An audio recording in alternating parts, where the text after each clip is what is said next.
বিসমিল্লাহির রহমানির রহিম। আজকে পবিত্র শুক্রবার আনন্দ ঘনভরা মন নিয়ে আমি আসছিলাম পাবনা সদর হিমায়তপুর ইউনিয়ন। আমি এখন দাঁড়িয়ে আছি ঘোষপুর ৮ নং ওয়ার্ডের মধ্যে। আপনারা এই যে পদ্মকল দেখতে পাচ্ছেন, পদ্মকল আমাদের শহীদ রাষ্ট্রপতি জিয়াউর রহমানের সুযোগ্য সন্তান বাংলাদেশের প্রধানমন্ত্রী জনাব তারেক রহমানের নির্দেশক্রমে যে খাল খনন হচ্ছে সারা বাংলাদেশে, তারই একটা অংশ আমাদের পাবনা হিমায়তপুর পদ্মকল। এই যে পদ্মকল, এখান দিয়ে পদ্মা নদী ছিল, এই নদীটা কালক্রমে অনেক দূরে সরে যাওয়ায় এই কলগুলো পড়ে যায়। এটা নদী, রেকর্ডে নদী। এই নদীটা আমাদের পাবনা মাননীয় সংসদ সদস্য অ্যাডভোকেট শামসুর রহমান শিমুল বিশ্বাস এমপি মহোদয় এবং আরও অন্যান্য মন্ত্রী মহোদয়রা থেকে যে উদ্বোধনী অনুষ্ঠান করেছিলেন, সেই নদী খনন হচ্ছে।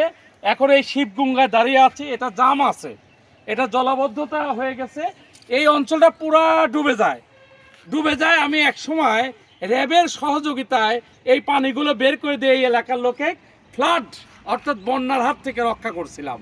সেই পদ্মকল খনন হচ্ছে। আলহামদুলিল্লাহ, মাননীয় প্রধানমন্ত্রীকে ধন্যবাদ, আমাদের মাননীয় এমপি মহোদয়কে ধন্যবাদ। যেখানে যে বাধা আছে কোনো বাধা থাকবে না, সমস্ত জায়গায় নদী খনন করা দরকার। এই শিবগঙ্গায় এত পরিমাণ জাম আছে যে এই যে এখানে শুকনা, কিন্তু এখানে শুকায় গেছে। এবং এই যে আপনারা দেখেন যে এগুলো কোনোভাবেই মানে এরকমভাবে শুধু কচুরি সাফ করলে হবে না, এটা ডেজার বা ওই যে ভেকু মেশিন দিয়ে নদী যেটা খননের নিয়ম সেইভাবে খনন করে দিলে এখান থেকে শুরু করে শীতলি হাউস থেকে শুরু করে অর্থাৎ আমাদের যে শিবরামপুর সুইচ গেট সেখান থেকে শুরু করে আপনার সেই দাপুনিয়া ব্রিজ পর্যন্ত বাঙর হয়ে এই পানিটা বের হয়ে যায়। ওদিকে আপনার সেই আওতাপাড়া বাঁশের বাঁধার দোপ দিয়ে অর্থাৎ দক্ষিণ দিয়ে যে কোলরা চলে আসলো, ওই দাপুনিয়া এসে কোলে পড়ে গেল। যাই হোক, এই নদী খনন করে মানুষকে এই বন্যার হাত থেকে, ফ্লাডের হাত থেকে রক্ষা করতে আমি সবিনয় নিবেদন জানাচ্ছি। আমি সবার সুস্বাস্থ্য মঙ্গল কামনা করে শেষ করছি। আসসালামু আলাইকুম ওয়া রাহমাতুল্লাহ। এই যে পদ্মকল, এটা মানসিক হাসপাতালের দক্ষিণ দিয়ে,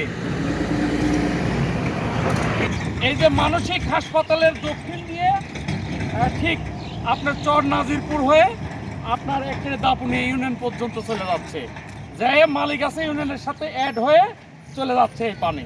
এই নদী যেখানে যে বাধা আছে সেই বাধাগুলো দূর করতে হবে। এমনকি এই সাঁকর নিচেও একটা জায়গায় বাধা আছে, এই বাধা দূর করতে হবে। ধন্যবাদ। আসসালামু আলাইকুম।